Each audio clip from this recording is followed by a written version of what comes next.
This is the Other 22 Hours podcast. Hey, and welcome to this week's episode of the Other 22 Hours podcast. I'm your host, Aaron Shafer-Haiss. And I'm your host, Michaela Anne, and this is the second year of our podcast. We're so excited to still be here and thankful that you're here listening. Yeah, because without listeners, we're just recording things for fun. And so we couldn't have this show without you guys here. With that, we have a few asks before we jump into today's episode. It takes a lot to produce even a small show like ours. So if you're so inclined to help us continue having these conversations and sharing information with you guys, we have a Patreon. There's a link below in the show notes, and there you can get all the normal Patreon stuff. You can get one-on-one coaching with Michaela or I if there are spots available. You can get advance notice of guests so that they can answer your questions directly. And if you don't want to jump into the deep end right off, please just subscribe or follow on your listening platform of choice or YouTube if you're watching us there. And better yet, take your favorite episode and just share it with somebody that doesn't know what we're doing. You found out about this show somehow. Maybe somebody told you about it. You saw it on social media. Just however you found out about this show, just pay it forward that way. And one of the things we really pride ourselves on for this podcast is that we are not music journalists. We are musicians ourselves. So we don't really think about this as interviews. We think of them as conversations where we're able to feel like we're sitting around the dinner table having honest, vulnerable conversations about the reality of building a lifelong career around your art. Which is a journey in things that are completely outside of our control. And so we like to focus these conversations on what is within our control. And by that, we mean our habits, our routines, our mindsets, talking about what is outside of our control today with our guest, Evan Honer. It's a little bit different than what we usually do for this podcast. We have the premise that we like to talk to people when they're 5, 10 plus years into their career, not on the rise. And Evan is still in the very early stages of his career. He's pretty young, in his early 20s, and he is a viral success story. But we wanted to kind of make an exception and talk to him because he has such an interesting journey already. He's had the typical viral success, and instead of going the major label route, he has turned down 7-figure label offers, Grammy-winning producers, to completely stay independent. For us, in our judgment, he's a step past the viral success where there is some continuity past that. It's not just a one and done thing. He has collaborated with Liam St. John, Wyatt Flores, Vincent Mason, and he started his own, we'll say, label. He hasn't quite found a name that fits what his approach is, but for all intents and purposes here, it is a label called Cloverdale Records. He releases his records on there. He also has a bunch of artists on that label that he collaborates with, that he helps record. And it's basically his attempt to build community and a coalition, if you will, that can provide for artists in an independent way, the way that major labels do, which is a pretty incredible thing to pay forward. All while still maintaining ownership of their masters, which is something he really advocates for, and something that has only recently come to light publicly of artists typically not owning the master recordings of their work if they have record label deals. As I mentioned, we spend a lot of time focusing on what is not in our control, which is most things in this industry. And Evan is keenly aware of that, both in regards to social media, in regards to streaming numbers, in regards to ticket sales, as we all are. He has a pretty refreshing view. As Michaela said, it's a different approach than we normally take in these episodes. So without further ado, here's our conversation with Evan Honer. Your story is particularly interesting to us because we get pitched a lot of like people who've gotten success on becoming viral, but your whole premise of choosing to stay completely independent and turning down like big record deals and producers and then starting your own label and really advocating for master ownership and building community, we were like, okay, we really want to talk about that. And how did you already come to that at such a young age? Yeah.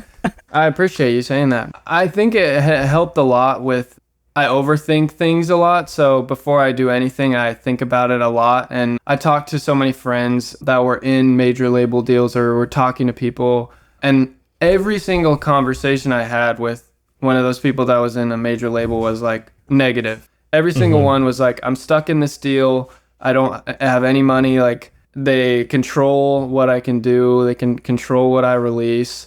And I literally had not heard anything positive.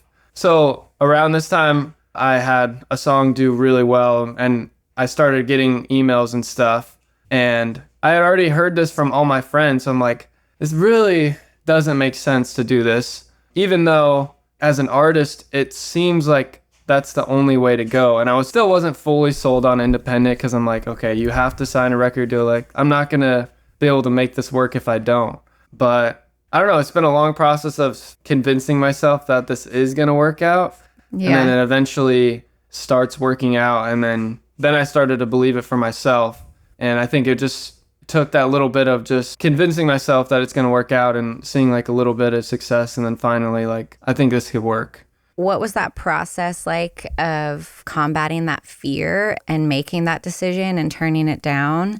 Because really, you have to just like bet on yourself. Yeah. I'm so curious because I've had indie label deals for the last 10 years and it's benefited me in some ways, I think. And in other ways, I just got out of my label deal because of this kind of stuff of, oh, I didn't feel like I could just record a song and put it out. Yeah. And also it started to really not sit right with me.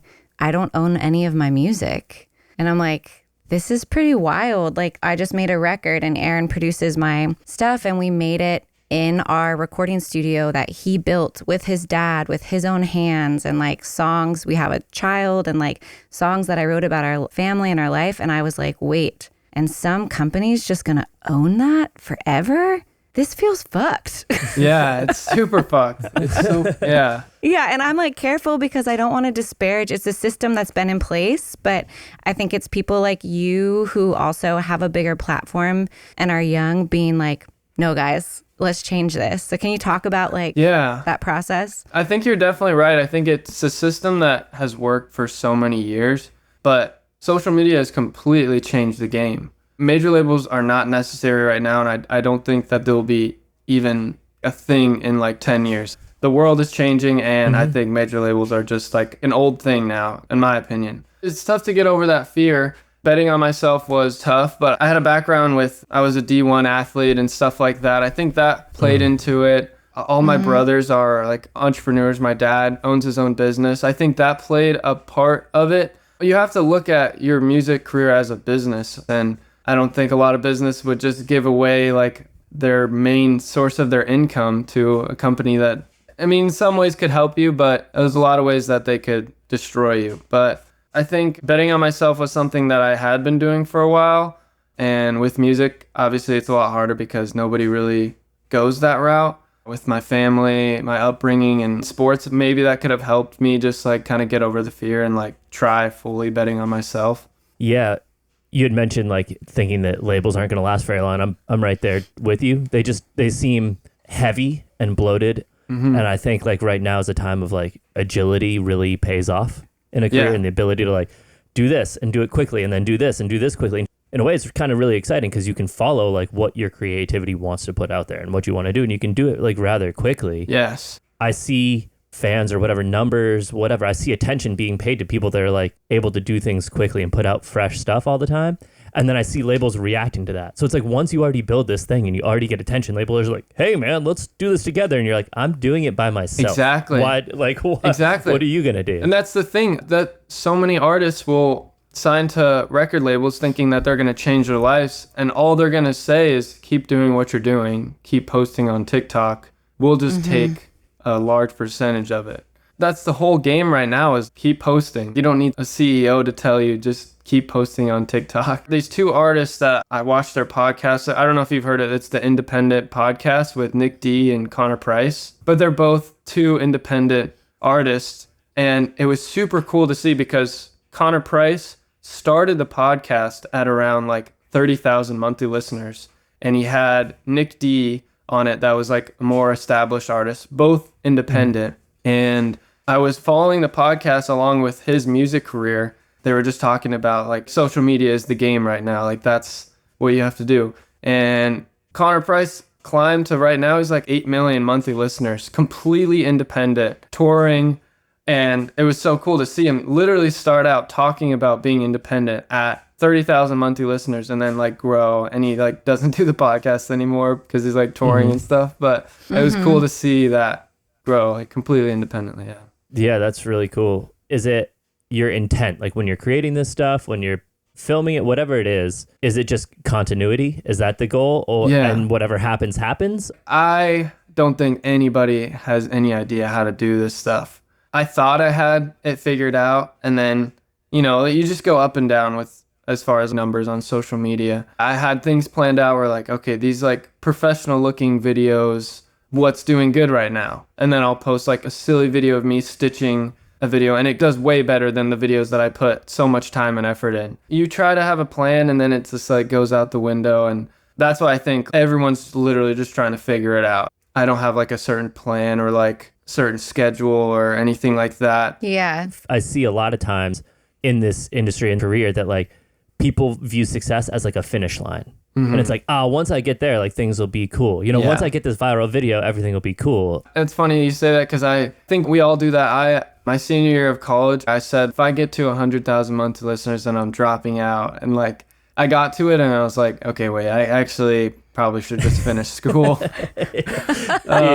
So yeah, it's always like that one thing. You're like, if I just get this, then I'll be like completely set and I'll be fine. I'll be good forever. I think social media keeps you humble in that way, especially TikTok with just the algorithm. It's super, super frustrating. And it's honestly like it's the biggest thing that messes with my mental. And I wish that wasn't the case, but it is. The thing that I'm trying to remember is that I don't have control of it. And like the things that I do have control of is releasing songs that I'm proud of on a consistent basis, touring, putting my best effort into the shows and making it the best show I can, putting people around me that are going to help me. I can put all the effort I can into these videos and like whatever it is, but it's ultimately not up to me. It's up to the algorithm. I've been trying to like realize that, and it has brought me a little bit of peace of mind sometimes. That's important. Just trying to understand like, okay, control the things that you can control, but don't stress about the things that are impossible to control.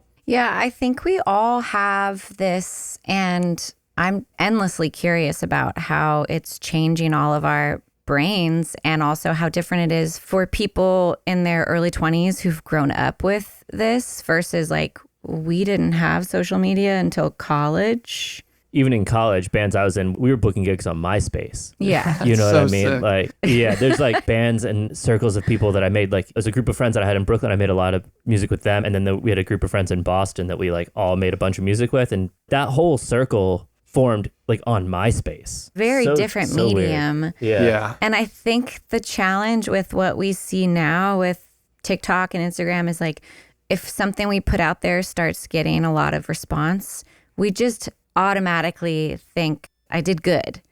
And we put value, we let it inform our self-worth. Yeah. And then if it doesn't, we don't think, oh, all of this is just luck of the algorithm. We think, oh man, what I did was stupid.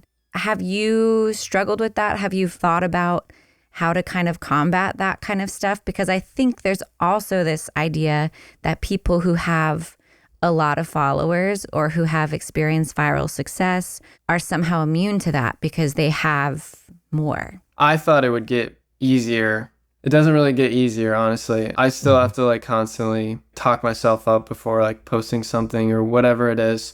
But that is definitely something that has been a struggle of mine is like, okay, I post this song, it did really well. So that means that it's a good song. And if I post this new song and it doesn't do well, that means it's a bad song, right? It's hard to not believe that, honestly. But I think an example of that is my biggest original song had never done anything on social media, ever. It never had like a moment.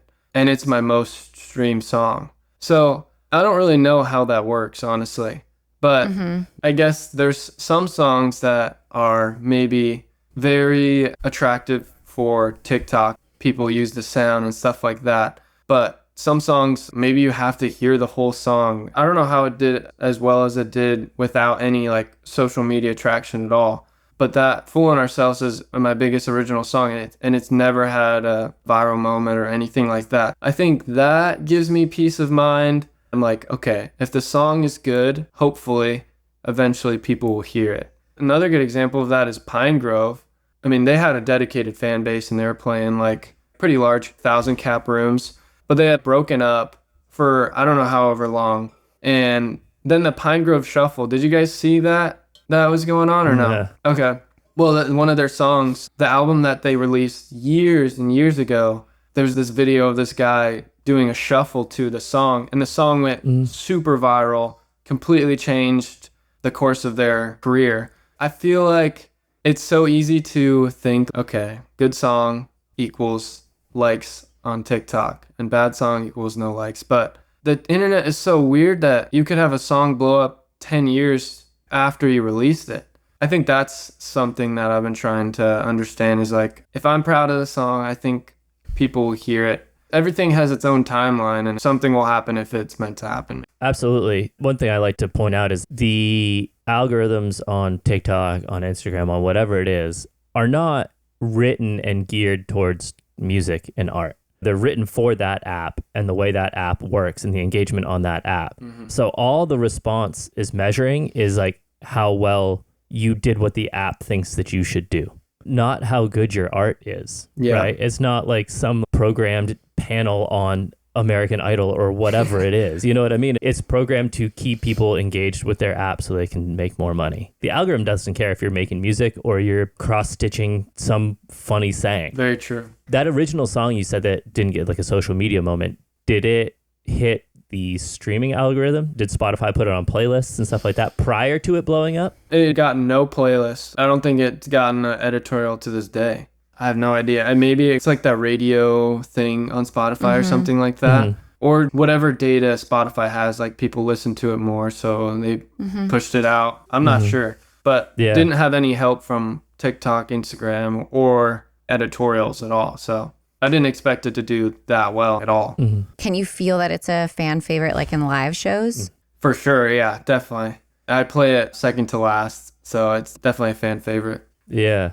Have you had to explicitly make an effort to translate TikTok fans, social media fans, Spotify fans to live shows, pull people over in a way? Yeah, so I just finished my first headline tour in February, and I'm extremely grateful that all the dates sold out. I mean, I'm playing like anywhere between 200 and 750 was the largest room that we played. So not like insanely large rooms, but still like pretty decent. Yeah. I think when it comes to ticket sales, it's really different. I don't think having a large following on TikTok or Instagram equals people coming to your shows. And I don't think monthly listeners equal that either. It must be something different. There's other things that like send people emails and stuff like that. I don't know exactly what it is, but there's a lot of people that are way bigger than me that don't sell as many tickets, which I don't know exactly what that is from. Maybe it's just a certain connection with the music, and I definitely think right now like this type of music is popular. Like definitely Noah Kahan, Zach Bryan-ish music definitely could play a part into it. I didn't do necessarily anything different. I just posted the tour dates on Instagram and TikTok, and that was pretty much it, and people came out to the shows. I don't know if there's any like special trick, but if anybody has it, I would love to know. Yeah, likewise. It seems like everybody is scratching their heads. Yeah. And by everybody, I'm talking like booking agents too. And promoters are like, it's this weird dichotomy where we have so much data from people, what people watch and what people listen to, and like microscopic view of like people's habits and no ability to predict what they are going to do.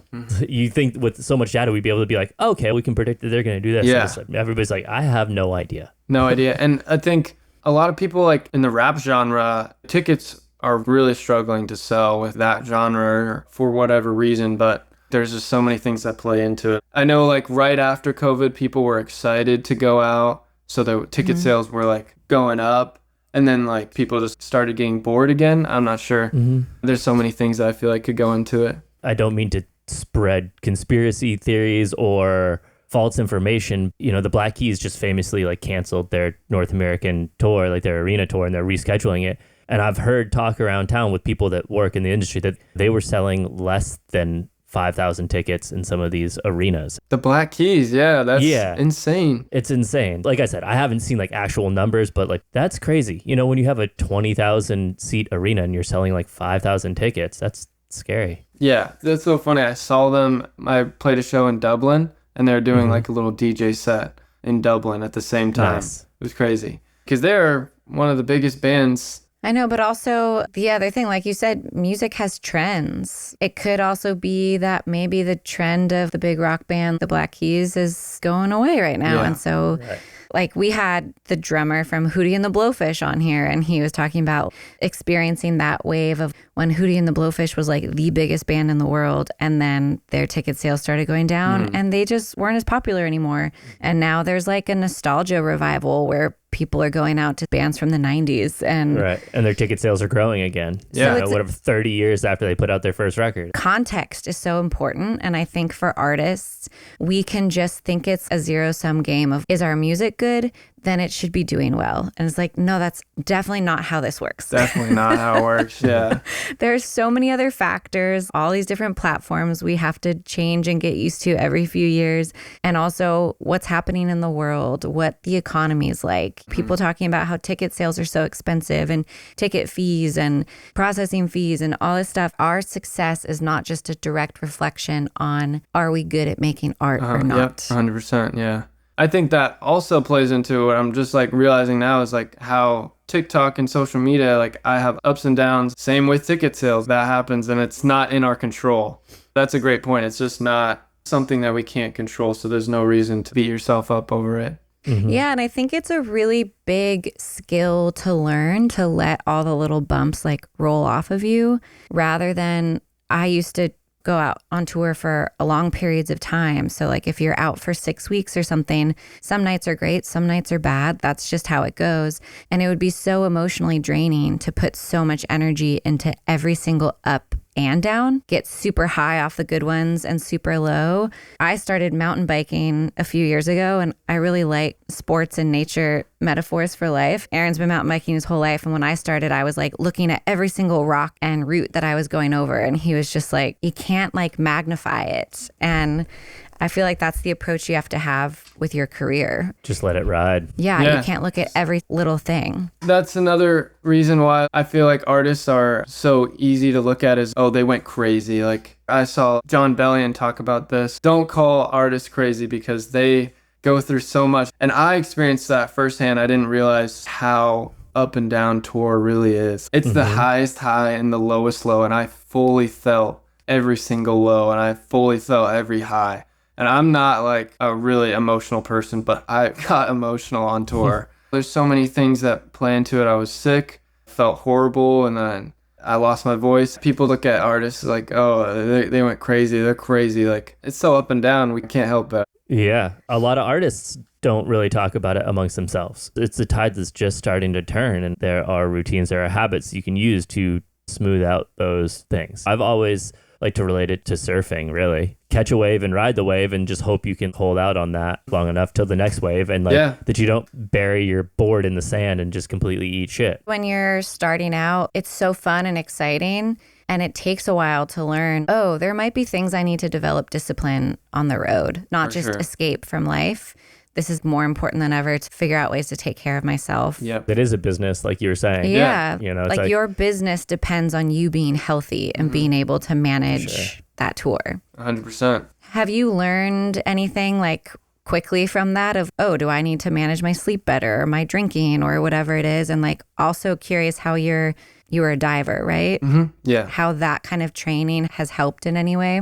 Yeah, I definitely think I've had a couple nights where I've just decided to like not think about my consequences for the next day. And then I realized so soon like how drinking the night before a show is just the worst thing I could do for my voice every time, whatever it is. It just like completely messes up your voice. I think I learned that pretty quick on tour, and especially my headline tour, like a couple opening slots, definitely figured it out early with the opening slots. And those are a lot easier because you don't have to sing as long. So you can kind of get away with it almost. Just white knuckle the whole thing. Exactly, yeah. But there's so many, like, my band's going out. Like, there's a couple times where, like, my band went out and I just went back to the Airbnb and I'm like, I just can't do it. My voice is already tired. I'm going to drink, and when I drink, then I don't know how loud I am. I'm just going to talk louder than I normally would. So that's the one thing. I can't get drunk, pretty much. I really can't, or else it's just going to not work out for everybody. Sleep is something that I haven't figured out yet. I don't know how to get more sleep, honestly.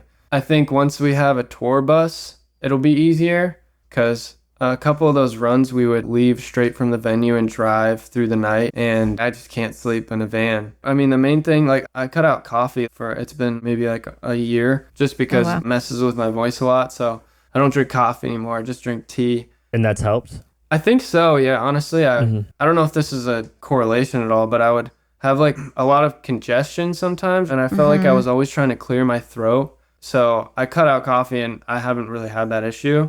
I don't know if that is the thing or not, but it's helped me. Michaela's the one to talk to about that. Yeah, I'm a vocal coach, and yes, that definitely helps. Okay, yeah. Yeah, I feel like a lot of people don't understand like the direct correlation of things like caffeine and sugar and dairy and how they're phlegm building or dehydrating.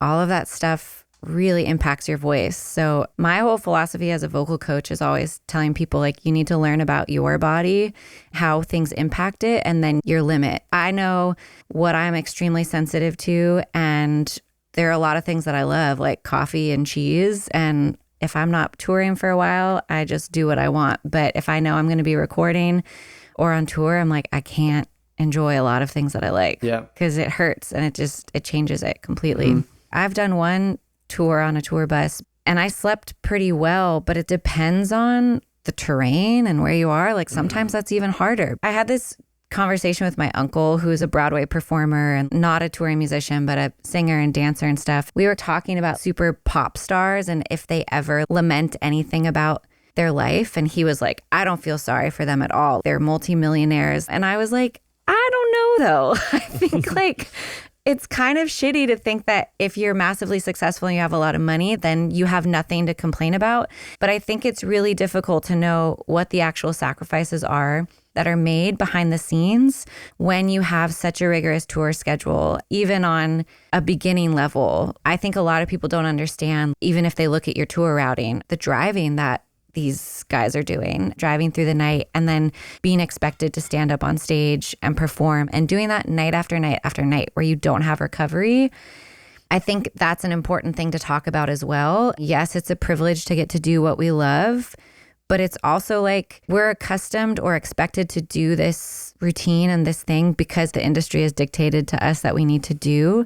And I think it's exciting to think about this isn't the only way we have to do it. We could eventually be like, maybe I don't want to do that tour routing. Yeah. I know if you're doing a support tour, it's different. When you have your own agent, even sometimes it's a battle with your own agent of like, no, we can't do that. I need more than 2 days to drive from Dallas to LA. Yeah. I pretty much told her, I'm like, I think 3 shows in a row is like the most I can do. I mean, Lizzie McAlpine she changed up her tour completely. She was saying that previously she hated tour just because of how tedious it was. And now her shows are like super chill. She wears headphones and she sits down and plays like a couple shows a month, which is interesting, but it like works for her. So she's up to the point where like I can do whatever I want. If this is going to be the best thing for me, then I'm going to just do this. Like you were saying about labels starting to disappear, I think this idea that you need to be on the road for 3 weeks, 5 weeks straight and hit all of the A markets and then take a month and then hit all the B markets and then hit all the C markets and then release a record and do it all over again. Like, I don't know if that's necessarily true. I always catch myself thinking through a decision with whether it's a release or whatever it is. I'm like always thinking about how that has been done and how it technically should be done, that I'm like forgetting like,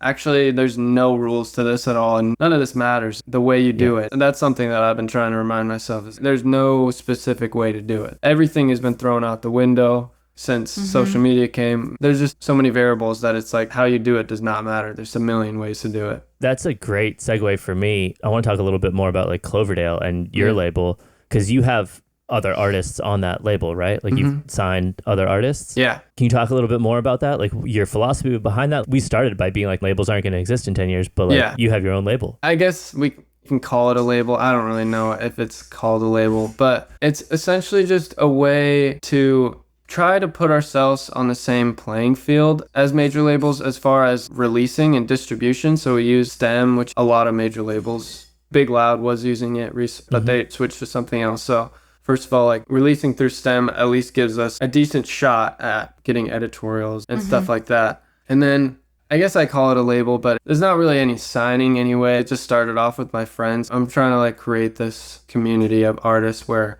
we can all collab. I bring a lot of them on tour. So right now I'm currently building out a studio in the garage. I want to make it where people can come and record. We're pretty much just signing my friends, really. And then maybe it'll be a bigger thing. But I wanted to just even the playing field, and like, you want to stay with Cloverdale, then that'd be awesome. But a lot of people are probably going to go on to like sign to major labels. I feel like that happens a lot. But the basis was just a community of artists where we can try to level the playing field pretty much. That's the goal. And elevate each other. Exactly, yeah.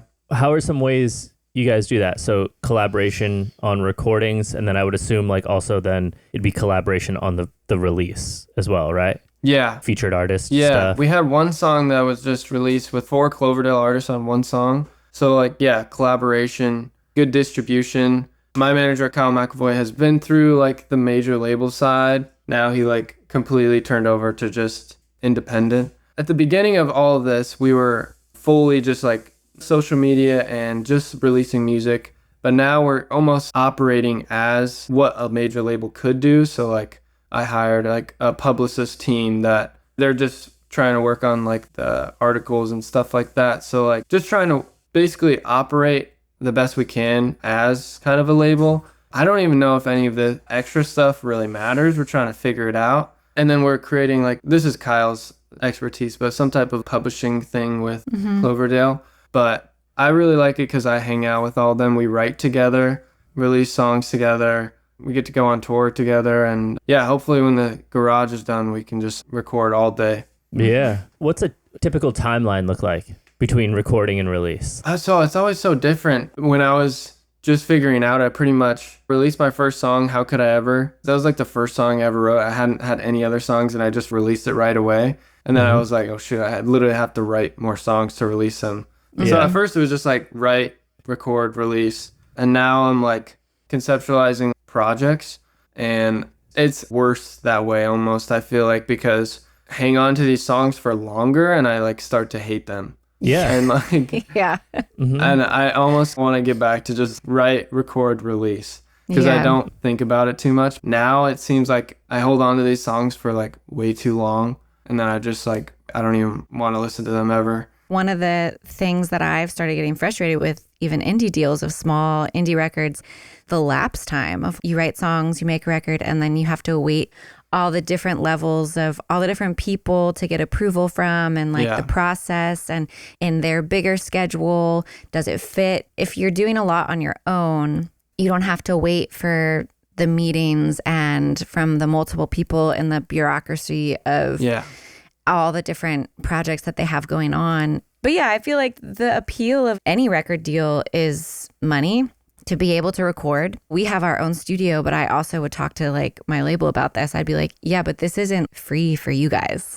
Like, we paid for all of this with our money and our sweat equity of wanting just compensation, and then also the belief that it will somehow get you above all of the noise because there's so much music out there. Yeah.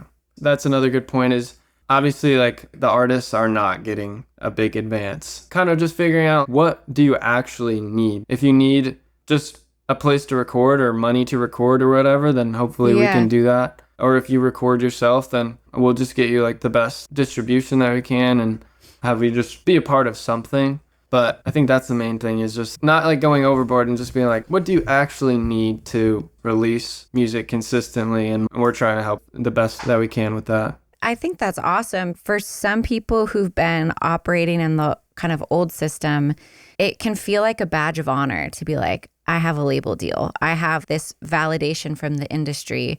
And I see like the tide kind of turning of it becoming a badge of honor of, I own my shit and I'm completely independent and get to do what I want.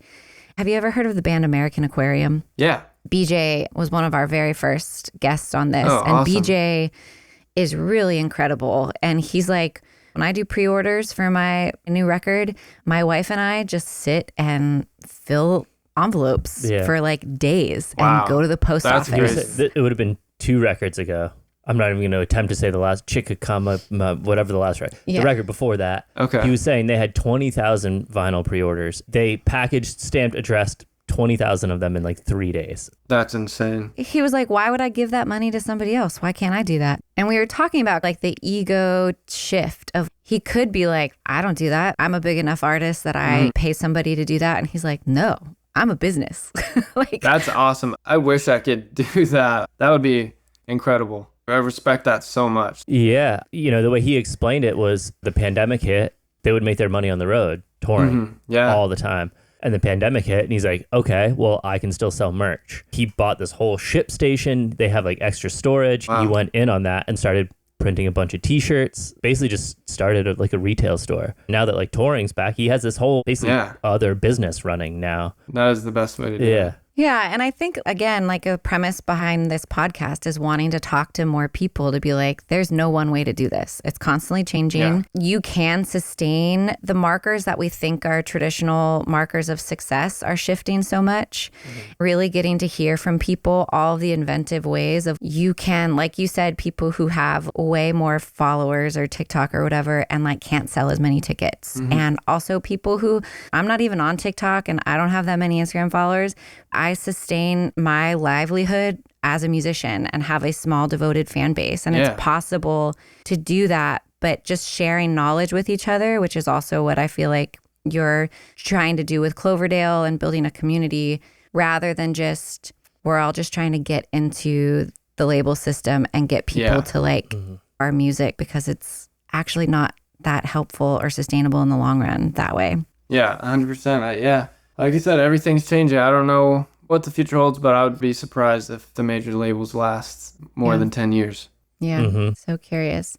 I just have one more question. Go for it. We talked a lot about business, but what are the things besides music and your music business that you do in life that helps keep you feeling like yourself grounded in this? What are the things non-music that you do to take care of yourself? That's always a question I struggle with because I'm like, I don't really know if I do too much. But recently, I would say the thing that has been actually fun for me is like having this house and owning it and being able to do things to it, like the garage project. And this sounds silly, but like mowing my lawn. I grew up in Arizona. I've never had a lawn. So like mowing my lawn is something that I like kind of look forward to. And just like little things around the house. And I'm like, that currently right now is like my thing. Doing stuff around the house, and it takes up a lot of my day sometimes. So if I'm not doing music, then right now, currently, I'm just figuring out things with the house or mowing. Yeah.